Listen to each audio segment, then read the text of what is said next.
যেরকম বলেছি আগের মতো যে এটা তোমার জীবনের একটা বড় পরীক্ষা। ফার্স্ট বোর্ডের এক্সাম, নার্ভাস লাগবে, অনেকে অনেক রকম ভয় দেখাবে। ফার্স্ট বোর্ডের পরীক্ষা ভাই, তুই কি করবি দেখা যাবে। অনেক লোক আবার তোমার বাবা মাকে চ্যালেঞ্জ দিয়ে রেখেছে, হ্যাঁ দেখবো তোমার ছেলে মেয়ে কি করে। হ্যাঁ, তো সবকিছুর উত্তর, সবকিছুর জবাব কিন্তু তোমাকে দিতে হবে। এখন তোমাকে সাইলেন্ট থাকতে হবে। তোমার রেজাল্টই সবার কুকথা, সবার আহ আহ উত্তরের জবাব হবে। হুম।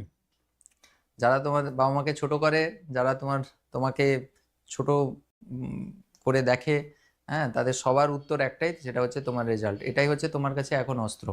ঠিক আছে? সো একটু আহ, সময় নষ্ট কম করো।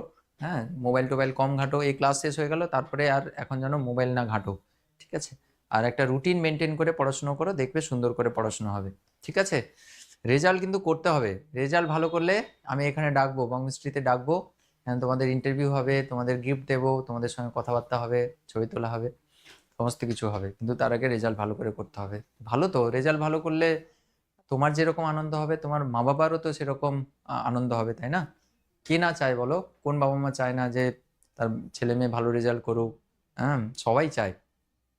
এবং বাবা মা খুব খুশি হয় ওতে। না, বুঝতে পেরেছো? আমরাও দেখেছি, আমরা যখন রেজাল্ট করতাম মা বাবা ইমোশনাল হয়ে কেঁদে ফেলতেন। তো ওটা একটা আলাদা খুশি। তো চেষ্টা করো যেন এমন খুশি দিতে যেন সারা জীবন বাবা মা মনে রাখেন। হ্যাঁ, যেন কেঁদে ফেলেন, আনন্দে যেন কেঁদে ফেলেন। ঠিক আছে?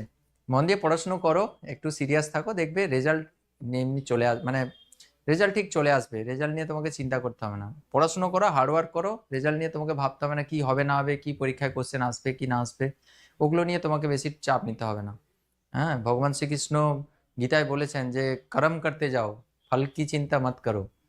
তো কাজ করে যাও, তোমার দিক থেকে যেটা বেস্ট ট্রাই করার কথা তুমি ট্রাই করো। বাকি রেজাল্ট কি হবে না হবে সেটা পরে দেখা যাবে। তোমার কাজ তুমি করে যাও। আর ঈশ্বরের উপরে ভরসা রাখো যে আমি তো পরিশ্রম করছি, আমার দিক থেকে তো আমি বেস্ট ট্রাই করছি, जो होगा দেখা যায়গা। হুম। তো নিজের দিক থেকে বেস্ট সবসময় ট্রাই করো, যেন না পরে গিলটি ফিল হয় যে আর একটু পড়াশোনা করলে মনে হয় ভালো হতো। প্রতিদিন কিন্তু এটা আসবে মাথায়, এই ইনসিকিউরিটিটা আসবে যে এই কোশ্চেনগুলো করছি, এগুলো আসবে তো পরীক্ষায়, এটা করছি, এটা পারবো তো পরীক্ষায়, যদি না মনে থাকে এগুলো আসবে। এটা স্বাভাবিক ব্যাপার। তো ওটাকে সাপ্রেস করে তোমাকে কিন্তু জ্বলে উঠতে হবে।